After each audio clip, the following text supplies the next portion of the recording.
Gate 22 to New York. Final boarding. That was supposed to be the last thing I ever heard in this country. I never thought the day I finally left Simon Ford would be the same day I watched a man reach into his jacket and realize he was willing to die for a woman he'd never met. I had one bag, one ticket, and for the first time in 6 years, I had one thought that didn't belong to Simon. I'm going to make it. Rome's Fiumicino airport was chaos. Rolling luggage, boarding calls bleeding into each other in 3 languages, the sharp smell of espresso cutting through the recycled air. I kept my head down. That's what you learn after 6 years with a man like Simon Ford. You learn how to make yourself small, how to move through a room without being seen, how to breathe without taking up too much space. And I was 40 feet from the gate when I heard his footsteps. I didn't have to turn around. I knew those footsteps the way you know a sound that has hurt you before. The particular rhythm of someone who has never once in their life been told no. Brenda. My name in his mouth was never a greeting. It was always a leash. He was flanked by 2 men in suits, his lawyers, his shadows, his instruments. He wasn't supposed to be in Italy. The order was filed in 3 jurisdictions. But Simon Ford had spent 20 years learning that paper cannot stop a man with enough money and enough contempt. I tried to walk. He caught my arm first. The terminal kept moving around us. Families, tourists, a child crying somewhere near the pretzel kiosk. Nobody looked up. Nobody ever does. You don't leave, he said quietly, the way he always said the things that were meant to leave marks. You don't get to just leave. And then he raised his hand. I closed my eyes. I heard the slap before I felt it. But when I opened my eyes, Simon wasn't looking at me anymore. He was looking at the man in the dark jacket behind me. The man who hadn't flinched. The man whose right hand had moved, slowly, deliberately, toward his inner pocket. And the entire terminal went very, very still. It happened in 3 seconds. I know because I counted them afterward, lying on the cold marble floor of the terminal, with a stranger's hand pressed gently against my shoulder, asking me in rapid Italian if I could stand. 3 seconds between the sound of the slap and the sound of boots, a dozen of them, thundering across the polished travertine like the opening of something that couldn't be closed again. The man in the dark jacket, I would learn his name was Richard Bradford, had not fired. He hadn't even cleared the holster. But the intention had been enough. In an airport, intention is a crime all on its own. 4 members of the Polizia di Frontiera hit him from 3 angles simultaneously, the kind of coordinated movement that suggested they had been watching him long before Simon raised his hand to my face. Richard went down without resistance, and that was the part that stayed with me longer than anything else that afternoon. He didn't fight them. He let them take him, his jaw set, his dark eyes finding mine across the chaos of the terminal floor, as though he were trying to tell me something I wasn't yet equipped to understand. Simon, meanwhile, was performing. He was already straightening his Brioni lapels, already reaching for the phone in the breast pocket of his suit, the one I recognized as the limited edition Virtu, titanium-cased, the kind of device that existed purely to signal that its owner operated in a world where normal rules applied to other people. His lawyers materialized from somewhere in the crowd, like they'd been waiting in the wings for exactly this scene. One of them already had a business card between his fingers. Another was speaking into a headset in clipped, transactional English. They put chrome cuffs on both men. I want you to understand what it felt like to watch that. To watch the man who had spent 6 years teaching me the geography of fear being restrained in the same breath as the man who had tried, for reasons I could not yet name, to stop him. The symmetry of it was almost unbearable. Simon caught my eye as they walked him toward a side corridor, and he smiled. Not the sharp, dangerous smile from before. This one was slower, patient. The smile of a man who has been temporarily inconvenienced and knows exactly how to fix it. Richard Bradford did not smile. He looked at the floor as they led him away, and I noticed, absurdly in the middle of everything, that his watch was a Patek Philippe. A Nautilus, rose gold, the kind that doesn't announce itself unless you already know what you're looking at. It caught the terminal light as they folded his hands behind his back, and I remember thinking that it was a strange thing to notice, that I was cataloging the accessories of the man who had almost killed my ex-husband, standing in a Roman airport with a swelling cheekbone and a boarding pass I was never going to use. An officer guided me to a row of seats near the gate, the real leather kind, part of the premium lounge spillover, and someone brought me water in a glass bottle with a silver cap. I sat there for a long time. The terminal reassembled itself around me. The announcements resumed. A child somewhere was laughing at something on a tablet. A woman in a camel-colored coat walked past, pulling a Rimowa carry-on that caught the light like brushed steel. Life, utterly indifferent, continued. A female officer with kind eyes and a careful English accent sat across from me and asked if I wanted to press charges against my husband. I told her he was my ex-husband. She wrote something down. She told me that the other man, the one with the firearm, was being processed on multiple charges, including illegal weapons possession and criminal threatening. She said his name carefully, like she was reading it for the first time, though something in her expression suggested she wasn't. Richard Bradford. She asked if I knew him. I told her I had never seen him before in my life. She looked at me for a moment longer than the question required, then wrote something else down and told me I was free to rebook my flight. I thanked her. I did not move. I sat in that leather seat with the unopened water bottle between my palms, and I stared at the corridor they had walked Richard Bradford down, and I thought about the way he had looked at me before they took him. Not like a man who had done something impulsive, like a man who had made a decision he'd been carrying for a long time and had finally found the right place to set it down. Simon would be out by nightfall. I already knew that the way you know weather, not from data, but from years of learning how a particular sky behaves. The question I couldn't answer yet was what would happen to the man who had tried to change it. They gave me a hotel voucher. That was the part that almost made me laugh. The Polizia di Frontiera was processing me through their system with the careful efficiency of people who handle disrupted travelers daily, producing a printed voucher for 2 nights at the Palazzo delle Stelle, a 4-star property 12 minutes from the terminal by their own shuttle.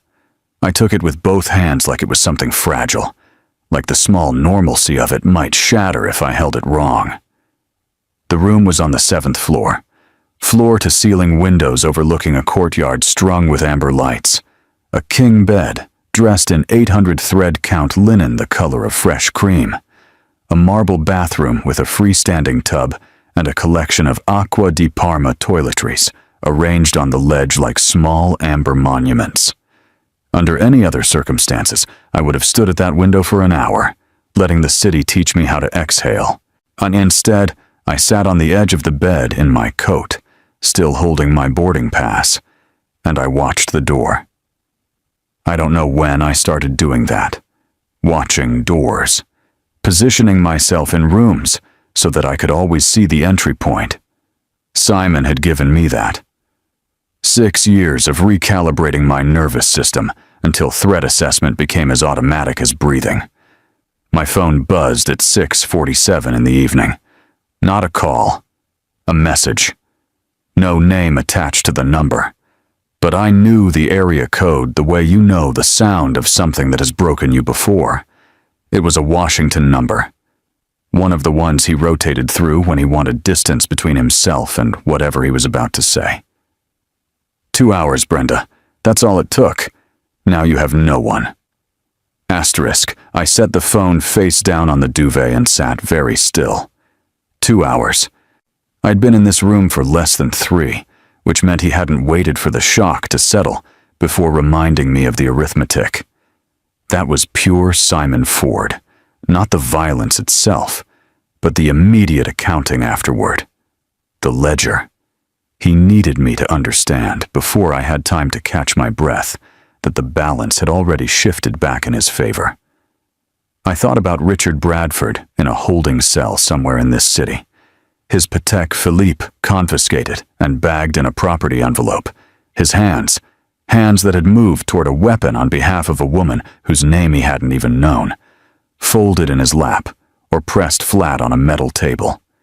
I thought about whether he had anyone sending him messages, or whether anyone was doing for him what Simon's team of lawyers had done for Simon within the space of a single Roman afternoon, working phones, calling in debts, translating money into motion. Simon had 3 attorneys in Italy alone. I had learned that the hard way during the divorce proceedings, watching his legal infrastructure operate like a Formula One pit crew, precise, expensive, terrifyingly fast. He knew people in Brussels, in Geneva, in rooms where decisions got made before anyone wrote them down. A firearms charge against a foreign national with a sealed record was not a complication for a man like that. It was an afternoon's work for one junior associate. Richard Bradford, from what I understood, was not a man without resources, but he was currently inside an Italian federal system, facing charges that carried the kind of weight that doesn't dissolve overnight, regardless of who you knew. The officer with the kind eyes had said the words attempted execution without flinching. That was not something a competent lawyer smoothed over before dinner. I got up and went to the window. The courtyard below was quiet now. The amber lights reflected in the wet stone from an earlier rain I hadn't noticed. A couple sat at the small outdoor bar, she in a belted Burberry trench, he in a cashmere turtleneck so dark it was nearly black, leaning toward each other over 2 glasses of Barolo, unhurried, unafraid. The ordinary beauty of a life lived without a locked door in your chest. My phone buzzed again. Same number. No words this time, just a photograph. It was taken from outside. Through my window, which meant from a rooftop or a long lens positioned somewhere in the dark above the courtyard. The image was sharp enough to be professional. It showed me sitting on the edge of the bed in my coat, holding my boarding pass, watching the door. He wanted me to know he could see me before I could see him. He wanted me to feel the distance between us collapse into something airless and close. I pulled the curtains. Then I sat back down on that cream-colored linen, and I did something I hadn't done since the afternoon. A terminal full of strangers had watched Simon Ford remind me who he believed I belonged to. I thought clearly. Not about escape. Not about the next flight, or the next city, or the next version of a life assembled carefully out of reach. I thought about a man in a dark jacket who had made a decision that cost him everything for a stranger, and I thought about the specific, unfamiliar weight of owing someone a debt you didn't ask for, but couldn't pretend wasn't real. Simon was right about one thing. I had no one. But Richard Bradford, at this moment, had even less. I found the chapel by accident. That's what I told myself anyway. The truth was that I had been walking for 2 hours through the streets surrounding the hotel, not with any destination, but with the particular restlessness of someone whose body refuses to stay still while her mind is working through something too large to sit with. I had left the Palazzo della Stella through the service entrance, instinctively, on the way you learn to exit buildings when you've spent years ensuring your movements aren't observed. The early morning air carried the smell of rain-wet cobblestone and espresso from a bar already open on the corner, its copper counter gleaming under a single hanging light. The chapel was tucked between a pharmacy and a shuttered leather goods shop on a narrow street that the tourist maps had apparently agreed to ignore.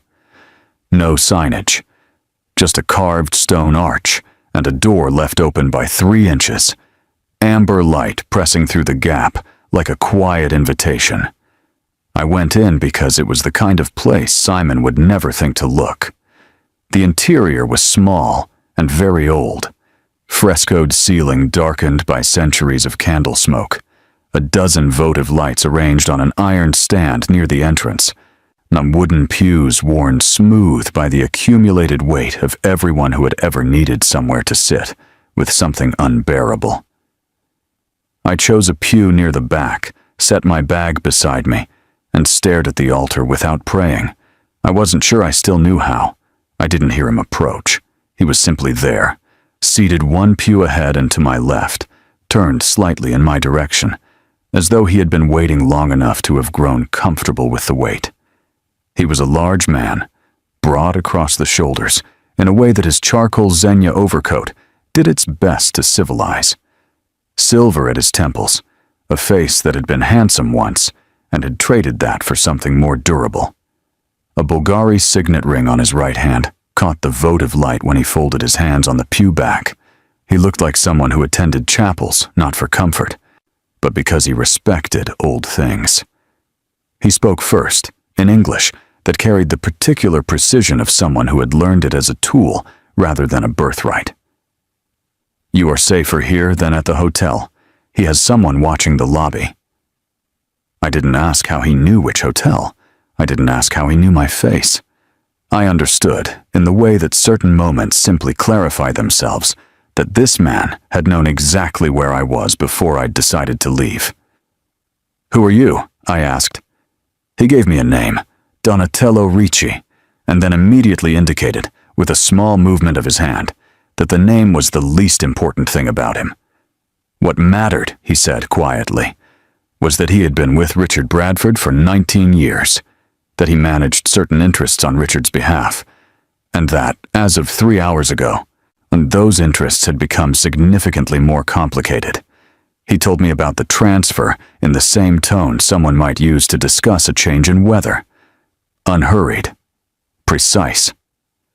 Richard was being moved from the federal holding facility to Rabibia, Rome's oldest and most impenetrable correctional institution, a place where the walls were thick enough to absorb sound, and the guards had learned, over generations, that some arrangements were more durable than the law itself. The transfer had been expedited.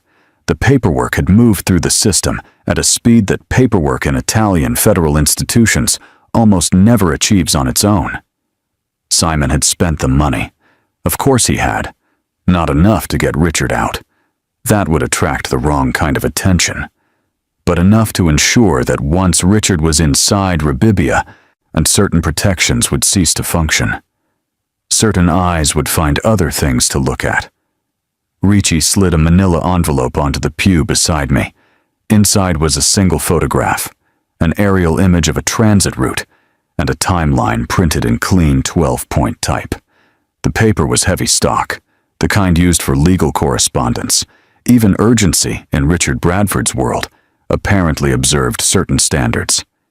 He explained what the timeline meant. Richard's transport was scheduled for the following morning. Once he was inside Rabibia, the window closed. Not temporarily. Permanently. "Why are you telling me this?" I asked. "I'm no one in this. I'm the woman he stood next to for 30 seconds. Ricci looked at me for a long moment. Then he reached into his breast pocket and produced a folded note.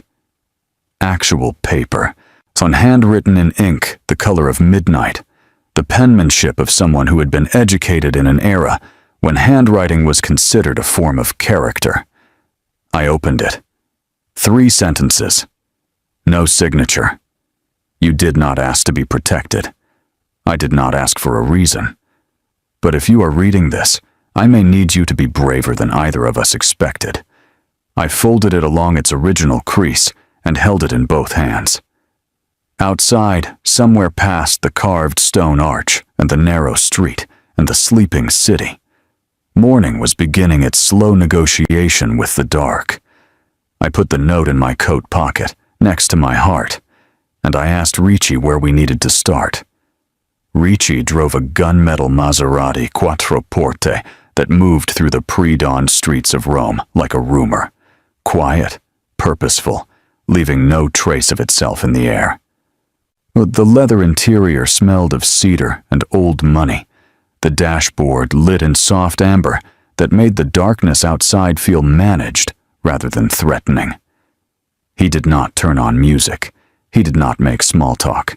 He simply drove, and I sat in the passenger seat with the folded note still in my coat pocket, watching the city rearrange itself around us as we moved away from the tourist corridors and into neighborhoods that didn't appear in any itinerary I had ever read. He took me to a private room above a restaurant that was closed at this hour, accessible through a courtyard door that required a specific knock and a face the man inside already knew. The room itself was modest by design rather than necessity.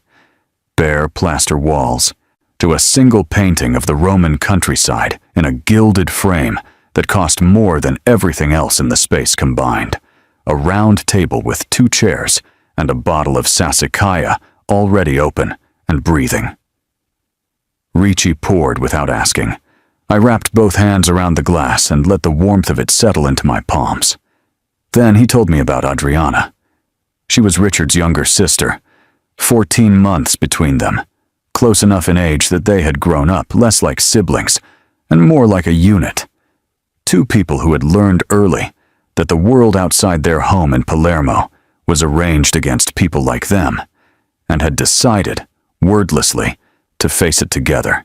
Richard had been 23 when he first began building what would eventually become his empire.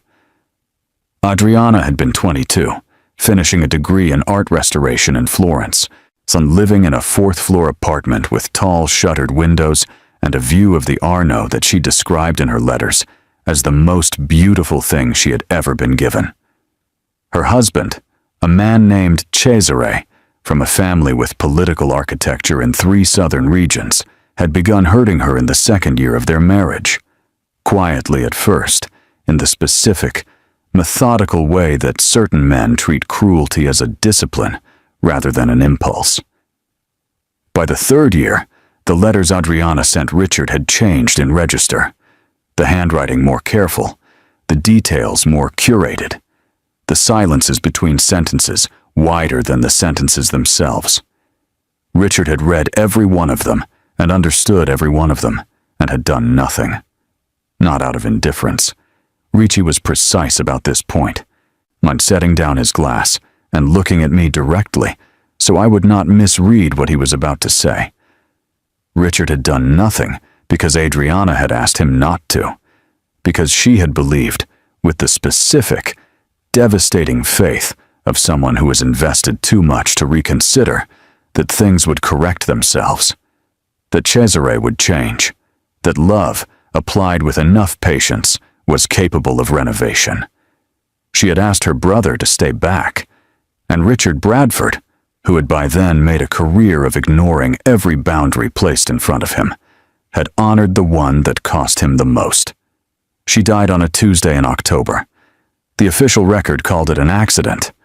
Richard had received the call in the middle of a meeting at his office overlooking the Tiber, the windows dressed in hand-stitched Rubelli drapery, the room smelling of leather and espresso, and the specific confidence of a man who had convinced himself that control was something you could architect if you were disciplined enough.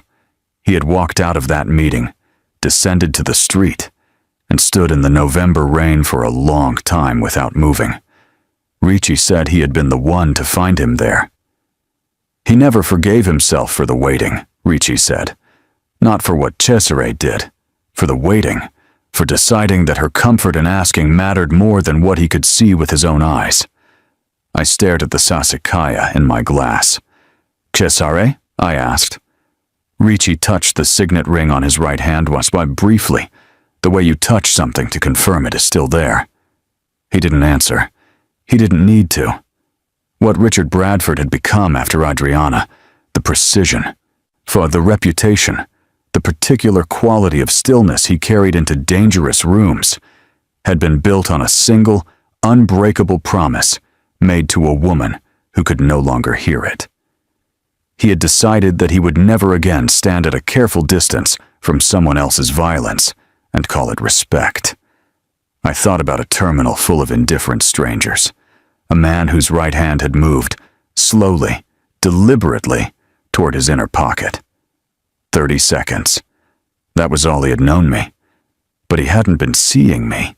He had been seeing Florence, a fourth-floor apartment, tall, shuttered windows, and a letter he had read too carefully and acted on too late. The Sassicaia was still half full when Ricci unfolded the map. It was not a digital map. No screens, no devices, nothing that could be intercepted or traced. It was hand-drawn on architectural paper, the kind used for building schematics, rendered in a draftsman's precise ink lines, with intersections labeled in a shorthand I couldn't immediately read. He smoothed it flat on the table between us with both palms, and then stepped back, as though giving me room to think rather than prompting me toward a conclusion he had already reached. 3 other men were in the room by then. They had arrived separately, at intervals, each admitted through the courtyard door with the same quiet knock. None of them introduced themselves by name. One wore a camel overcoat, with a Loro Piana label visible at the collar when he sat down.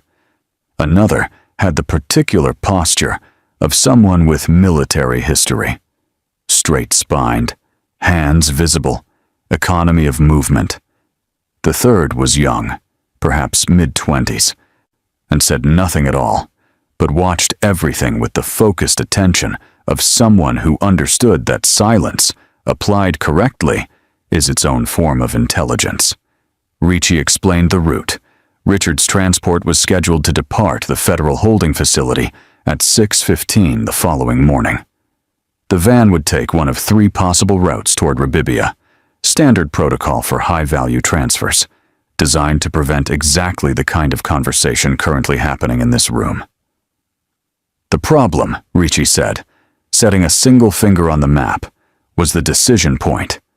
Whichever route the transport coordinator chose would be confirmed internally no more than 40 minutes before departure. That window was the only window. Once the van was moving, the variables multiplied beyond management. We need the route confirmed before they move him, Ricci said, which means we need the decision before the coordinator makes it. I was still looking at the map when I understood why I was in this room. Not for comfort. Not because Ricci was a man inclined toward sentiment. I was here because I had something none of the men around this table possessed. 6 years of living inside Simon Ford's operational logic.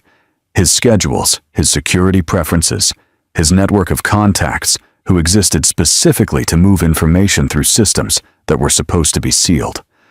I had watched him do it from the inside, had been present for enough phone calls and enough quiet arrangements to understand not just what he was capable of, but how he thought. The architecture of his influence.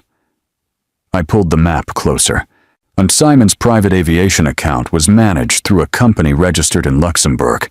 I had signed the household documents during the marriage, had seen the account references enough times to have absorbed them the way you absorb anything you encounter repeatedly.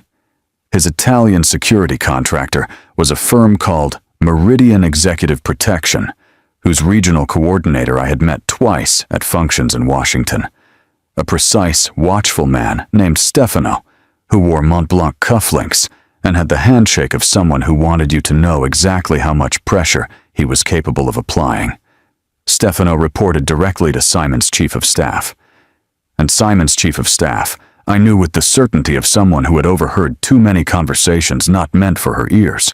Ma had a standing arrangement with a senior administrator inside the federal transfer system. Not a corrupt arrangement, precisely. More an understanding, the kind built on shared history and mutual inconvenience avoidance. That administrator would know the route before the transport coordinator confirmed it. And that administrator had a particular weakness that Simon had exploited before. A financial exposure in the Cayman Islands that Simon held like a card he never needed to play because the threat of it was sufficient. But it cut both ways. If that exposure became known through a different channel before Simon could deploy it as leverage, the administrator's motivation shifted entirely. He would have reason to cooperate with someone who could contain the damage rather than someone who manufactured it. I explained all of this carefully, using the map and the shorthand notes Ricci passed me to mark the relevant connection points. The man in the Loro Piana overcoat listened without expression. The military-postured one made 2 notes on a small leather-bound pad.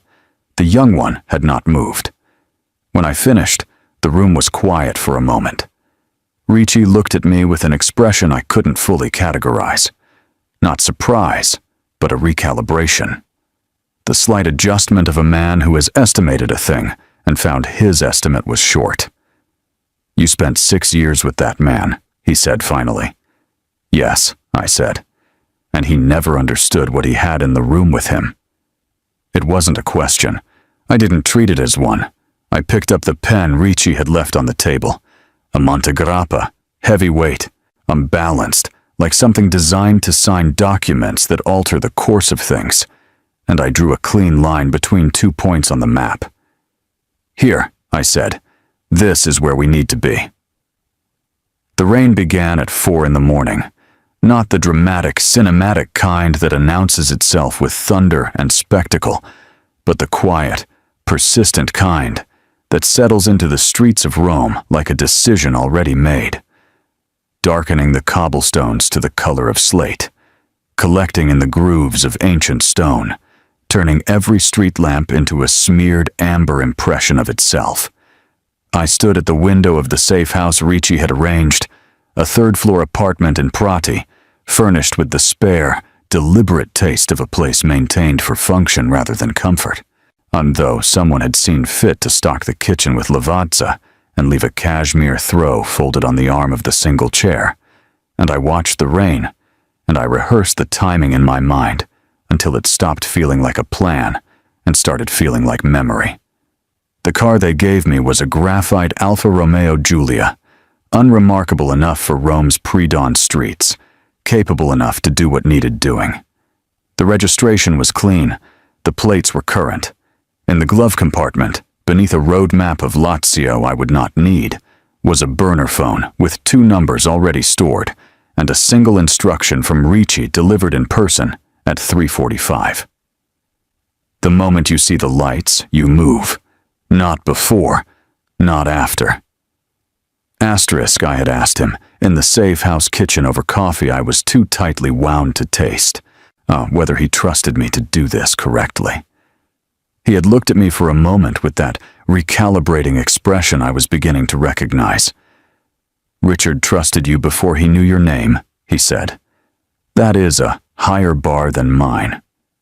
I left the apartment at 5:40 and drove the route twice in the rain, learning the particular behavior of each intersection, which traffic signals ran on timers, which ones were sensor-dependent, where the road narrowed enough that a vehicle positioned at the correct angle would compress the available space to a single, inescapable point.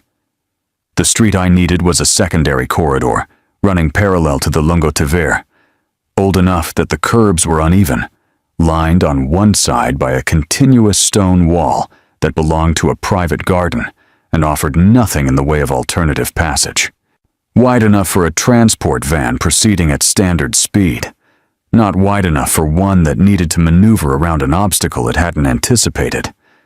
At 6:11, the burner phone vibrated once, a single character, the number 1, which meant the route coordinator had chosen the secondary corridor, as the man with the Cayman Islands exposure had quietly ensured he would, and that Richard's transport was 4 minutes behind schedule due to a processing delay that Ricci's people had introduced into the departure paperwork with the delicate precision of surgeons. 4 minutes was a gift I had not counted on. I positioned the Giulia diagonally across the narrowing point at 6:17, killing the engine, but leaving the hazard lights blinking, the international shorthand for mechanical misfortune, innocent and mundane. Then I stepped out into the rain without an umbrella, because an umbrella would suggest preparedness, and preparedness would suggest something other than a woman whose car had failed her at the worst possible moment. I wore the coat I'd had since the airport, practical, unremarkable, nothing that would be remembered. Underneath it, my hands were steady. I was as surprised by this as anything else that had happened in the past 48 hours. The van appeared at the far end of the street at 6:22. It was a Fiat Ducato in the pale blue livery of the Federal Transport System, moving at exactly the speed of an institution that has never had reason to hurry.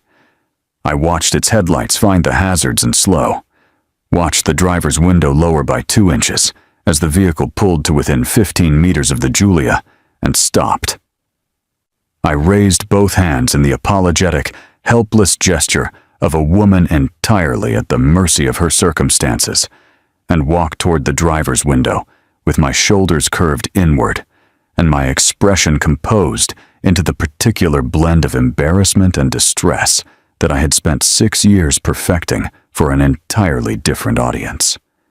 Mi dispiace, I began, my Italian broken and deliberate. The engine, it just stopped.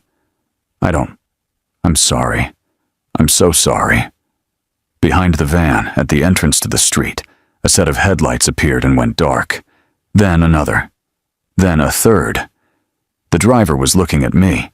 Only at me. That was the entire point of me. The coat, the rain-soaked hair, the helpless hands. 6 years of being looked past had taught me something Simon Ford had never intended as a lesson. That invisibility, when directed correctly, was its own form of power. I kept talking. I kept his eyes on my face, and behind him, in the rain-slicked dark of a Roman street that didn't appear on any tourist map, Ricci's men moved into position. It took 11 seconds to neutralize the driver and his escort. I know because I counted again. The same reflex from the airport terminal. The mind's insistence on measuring what it cannot otherwise control.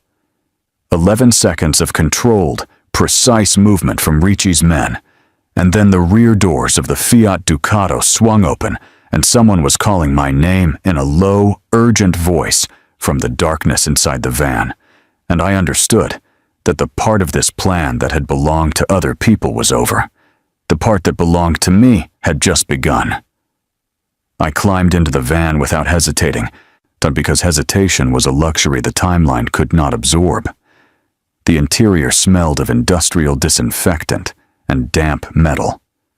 A single fluorescent strip ran the length of the ceiling, casting everything in the pale, affectless light of institutional spaces, the kind of light designed to eliminate shadow and dignity in equal measure. Richard Bradford sat on the bench along the left wall, wrists shackled to a security ring bolted at waist height, ankles in a secondary restraint connected by a short chain to a floor anchor. Someone had exchanged his zegna for a gray transit garment that fit him the way all institutional clothing fits, as though the body inside it is incidental. He looked at me the way he had looked at me across the terminal floor, not with surprise, with recognition of something he had calculated as possible but not promised. "The key," I said. "Left breast pocket of the escort," Ricci said from outside the van, his voice precise and close. "Magnetic release. You'll feel the ridge on the left side of the fob." I had the fob in my hand within seconds, retrieved from the unconscious escort's jacket. Corneliani, I noticed absurdly even now, and I was crouching in front of Richard's ankle restraints when the first shot hit the side of the van. Not a loud sound. Quieter than cinema prepares you for. A compressed, percussive crack, followed by the particular ring of metal absorbing impact. Then another. Then a third. Higher, which meant elevation, which meant someone was positioned on the garden wall above the street and had arrived ahead of schedule or outside the information Ricci's network had mapped. Simon, always operating one arrangement beyond where you thought to look. "Stay low," Richard said, his voice carrying the unnerving calm of a man whose nervous system had long ago recalibrated its threshold for threat. He shifted his weight to give me the best angle on the floor anchor, and I pressed the magnetic fob against the ridge Ricci had described and felt the mechanism release with a clean, engineered click that was the most beautiful sound I had encountered in 2 days. The ankle restraints fell. I moved to the wrist shackles. My hands were not shaking, which struck me as information about myself I hadn't previously had access to. The fob required a secondary contact point on the wrist unit, smaller, recessed, requiring more pressure than the ankle release. I applied it. Nothing. Applied it again, angling the face of the fob the way you angle a key that is almost right, but not quite. Another impact hit the rear door. Then a shout from Ricci, Italian, rapid, a command to someone positioned at the street entrance. "Angle it toward you," Richard said quietly, watching my hands. "The reader is offset. Toward you and down." I did exactly that. The wrist shackles opened. Richard stood in one movement, the full height of him suddenly present in that pale fluorescent space, and took exactly 1 second to assess the interior of the van with the systematic efficiency of someone reading a room he has already memorized in theory. He picked up the escort's fallen radio, evaluated it, set it down. He looked at me. "You're unhurt," he said. Not a question, a confirmation, something he was logging. "Yes," I said. He nodded once, and then his hand, the same hand I had watched, moved toward his holster in a Roman airport terminal a lifetime ago. Was it my arm? Not gripping, guiding, with the careful authority of someone who knows exactly where they are going and is ensuring you arrive there also. We came out of the van low and fast, into the rain and the amber-smeared dark of the street. Ricci's gunmetal Maserati was already moving, the rear door held open by the young man who never spoke, whose face in the wet light was arranged in an expression of profound, focused relief. I got in. Richard followed. The door closed. The Maserati accelerated into the maze of Rome's oldest streets, with the quiet, devastating confidence of a car that has never once doubted its own capability. And the street behind us, the garden wall, the shackles on the floor of the pale blue van. Simon's expensive, invisible arrangement receded into the dark and the rain. Richard sat beside me in the leather interior, wrists unmarked where the shackles had been, and said nothing for a long moment. Then, without looking at me, in a voice that carried the specific, measured weight of a man who does not spend words carelessly, he said simply, "Thank you, Brenda." It was the first time he had used my name. I looked straight ahead at the rain-glossed streets and felt something that had been locked in my chest for 6 years shift, almost imperceptibly, toward open. The cellar was older than anything I had ever stood inside. You could feel it in the quality of the silence, not the absence of sound, but the presence of accumulated time, layer upon layer of it, pressed into the tufa stone walls like a geological record of every secret Rome had ever needed to keep below ground. The entrance was through a wine cellar beneath a private residence in Trastevere, accessed via a door that looked structural until Ricci applied precise pressure to a specific stone in the lower left corner, and the mechanism released with the sigh of something very old, being asked to move one more time. The stairs beyond were narrow and worn smooth in the center, the edges still sharp, which told you that whatever traffic they had absorbed over the centuries had always been careful and always been purposeful. The space below was not uncomfortable. Someone had seen to that with the quiet thoroughness that characterized everything in Richard Bradford's operational world. A Persian carpet, Tabriz, deep burgundy, the kind that absorbs both sound and lamplight, covered most of the stone floor. A refectory table ran along one wall, its surface occupied by a baccarat decanter of something amber, 4 crystal glasses, and a closed laptop. Wall-mounted lanterns cast the room in warm, directional light.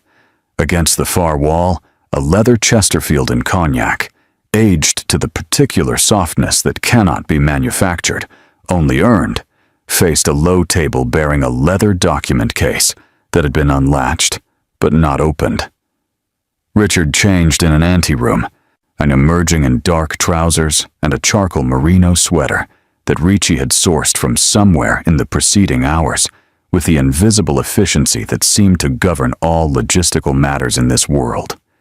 He looked, in the lantern light of a 2,000-year-old Roman cellar, like himself, whatever that meant, like a man restored to the precise register in which he operated most naturally. He poured 2 glasses without asking, set one in front of me, sat at the refectory table, and opened the laptop. "How long?" I asked. "Since the second day," he said. I sat down across from him and looked at the screen he turned to face me. It took me a moment to understand what I was seeing, then another moment to understand the scale of it. What Richard Bradford had built from inside a federal holding cell, through Ricci, through the young man who never spoke, through a network of attorneys and financial technicians whose communications had been routed through servers in 4 jurisdictions, was not a counterattack. It was a demolition. Patient, architectural, conducted with the precision of someone who had spent 19 years learning how power structures absorb frontal pressure and deflect it, and had therefore decided to work from the foundation upward. Simon Ford's financial empire rested on 3 primary instruments: a Luxembourg holding structure that managed his European assets, a network of Delaware-registered shell companies that processed his domestic income streams, and a Cayman-based investment vehicle, through which he moved the kind of capital that prefers not to be observed in transit. I knew about all 3, and I had signed documents adjacent to all 3.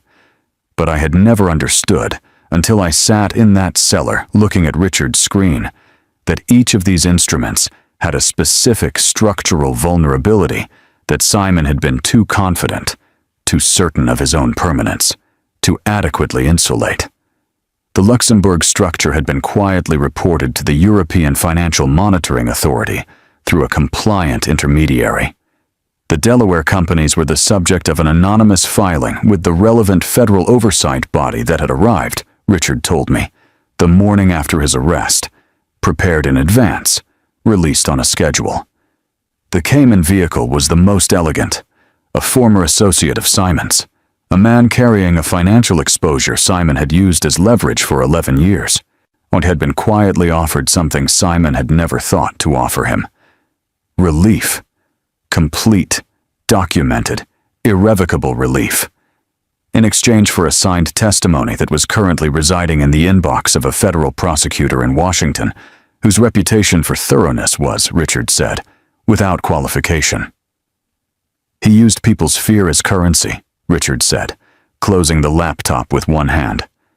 Fear is only valuable if the person holding it is the only one who can offer relief. Remove that exclusivity. He picked up the crystal glass, and the currency collapses. I stared at the closed laptop. "You did all of this from a cell." "I had time," he said simply. "And Ricci." I thought about the photograph Simon had sent to my hotel room, the long lens, the message. Now you have no one. The absolute, the luxurious certainty of a man who had never once imagined that the pieces he'd spent years arranging could be moved by someone other than himself. "He doesn't know," I said. "No," Richard said. "He doesn't." He set down the glass and looked at me across the refectory table with the particular quality of attention I was beginning to understand was simply how he looked at things. Fully, without the protective distance most people maintained between themselves and whatever they were seeing. "He believed arresting me solved his problem," Richard said. He forgot that a man who has already lost the thing he was most afraid of losing, he paused, has very little left to be cautious about. Adriana. Florence. The 4th-floor apartment and the letters he had read too carefully. I understood then that this had never purely been about me, and I had been the moment, the airport, the raised hand, the 30 seconds in a crowded terminal. But the machinery had been in motion long before that. Simon Ford had made the mistake of drawing the attention of a man who was already looking for somewhere to direct a 19-year debt of grief. I had simply been the reason he stopped waiting. The news about Simon reached us the following morning. Ricci delivered it with the same unhurried precision he applied to everything, setting a tray on the refectory table bearing 2 espressos in porcelain demitasse cups, a folded copy of a financial newspaper whose front page carried nothing yet, but would soon carry everything, and a single printed document that he placed face down beside Richard's cup before withdrawing to the far end of the cellar, with the instinctive discretion of a man who understands the difference between being present and being intrusive. Richard turned the document over, read it, and set it back down. He left on a private charter at 2:17 this morning, he said. Filed a flight plan to Geneva. Changed it to Dubai, somewhere over the Alps. I wrapped both hands around the espresso cup, the particular comfort of something small and warm and real, and absorbed this information the way you absorb news you have been bracing for without admitting it. Not with relief exactly, with a careful provisional feeling of someone who has learned not to mistake a door opening for an arrival. Dubai won't hold him, I said. No, Richard agreed, but certain conversations will follow him there. And from Dubai, the available destinations narrow considerably. He picked up his cup. Simon Ford has spent 20 years building a world in which he can move freely. He has spent the last 72 hours discovering that the architecture of that world has been quietly revised. I thought about the Luxembourg filings, the Delaware testimony, the former associate in the Cayman Islands, who had finally been offered something more durable than fear. I thought about how Simon had stood in a Roman airport terminal, with his lawyers flanking him like expensive furniture, smiling the smile of a man who has never once been made to experience consequence, and how that smile had contained within it the absolute certainty that the world would continue to organize itself around his convenience. The world had other ideas. We left the cellar at midday through a different route than we had entered, up through the private residence, out through a walled garden where a November rose had somehow persisted on a stone trellis, its color so precisely red against the gray sky that it looked deliberate, like punctuation. A car was waiting on the street beyond the garden gate, not the Maserati this time. A sand-colored Range Rover with tinted glass, and a driver who acknowledged Richard with a single nod and said nothing else for the entirety of what followed. We drove north. The city dissolved gradually behind us, but surrendering its density in stages.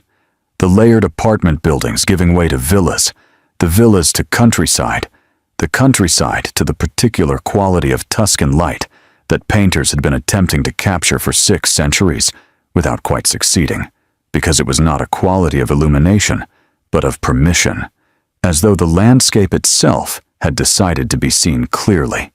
I did not ask where we were going. I had, I realized, stopped needing to ask questions whose answers were already demonstrating themselves.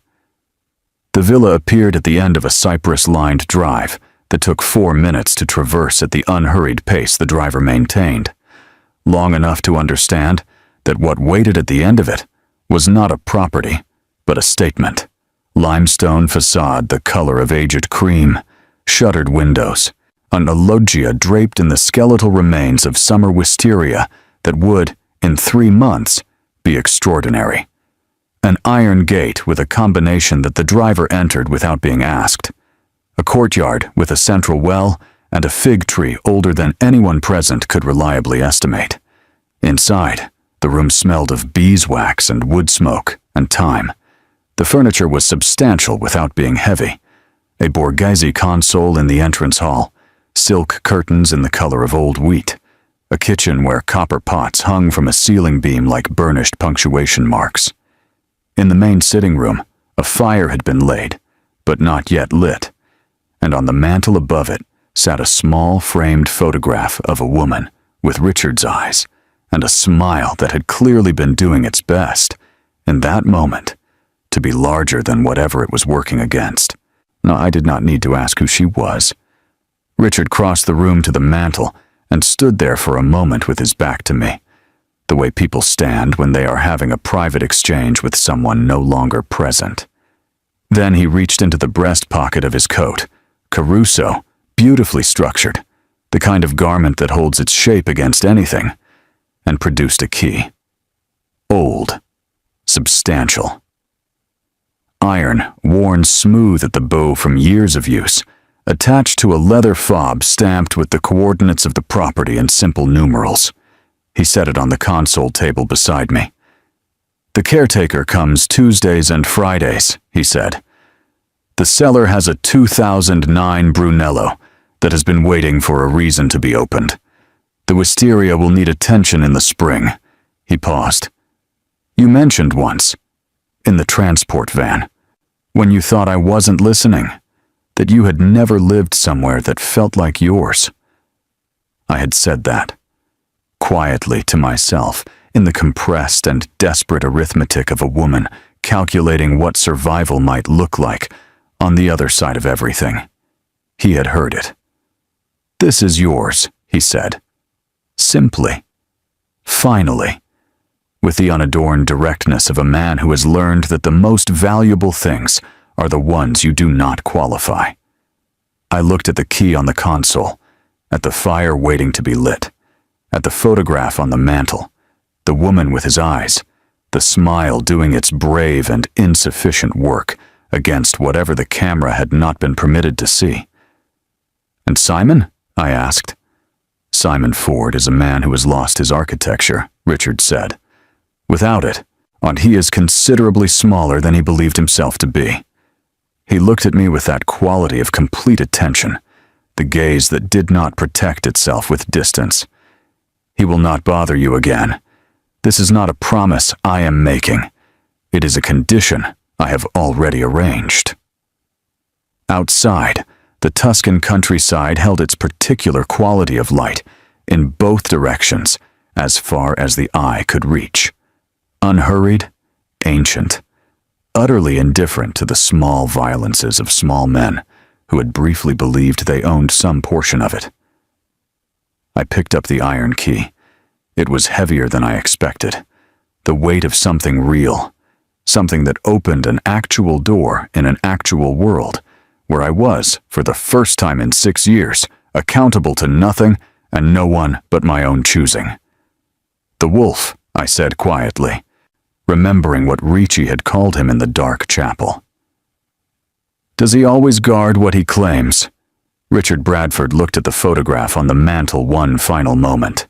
Then he moved to the fireplace, struck a long match from the box on the hearth, and touched it to the laid kindling with the patient certainty of a man who has never once started a fire he did not intend to keep burning. "Always," he said. The fire caught,